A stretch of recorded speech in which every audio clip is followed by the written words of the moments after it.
PDD SD Negeri 1, 2, 3, 9, 8 Muhammad Syahkan.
uji MANOVA.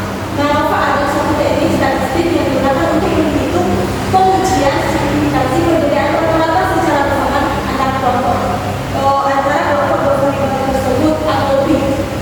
Selanjutnya.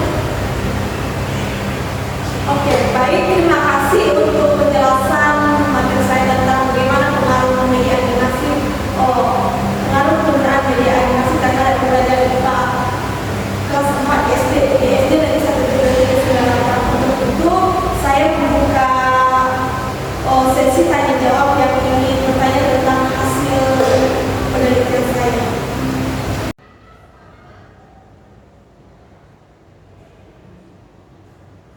Baik, untuk teman kita, para audiens yang ingin bertanya, saya persilakan.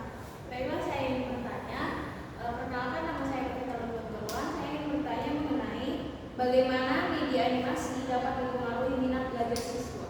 Jadi, baik, di sini saya akan terima kasih untuk pertanyaannya. Jadi di sini saya akan menjawab pertanyaan dari saudara kita. Jadi media animasi itu sangat berpengaruh untuk pembelajaran karena kita ketahui jika pembelajaran itu konvensional hanya menggunakan papan tulis pasti akan lebih baik. Saya persilakan untuk teman dan audiens yang ingin bertanya. Baiklah, saya ingin bertanya. Perkenalkan, nama saya Putri Gunturwan. Saya ingin bertanya mengenai bagaimana media animasi dapat mempengaruhi minat belajar siswa. Baik, terima kasih untuk pertanyaan dari saudara Navita. Di sini saya akan menjawabnya. Jadi, pengaruh media animasi terhadap minat belajar siswa itu sangat berpengaruh ya, karena kita ketahui jika pembelajarannya hanya menggunakan seperti konvensional, menggunakan papan tulis, dan hanya ceramah saya, pasti minat belajar siswa itu pasti akan berkurang dan siswa pun akan malas belajar dan akan merasa ngantuk. Terima kasih. Apakah ada audiens lagi yang ingin bertanya?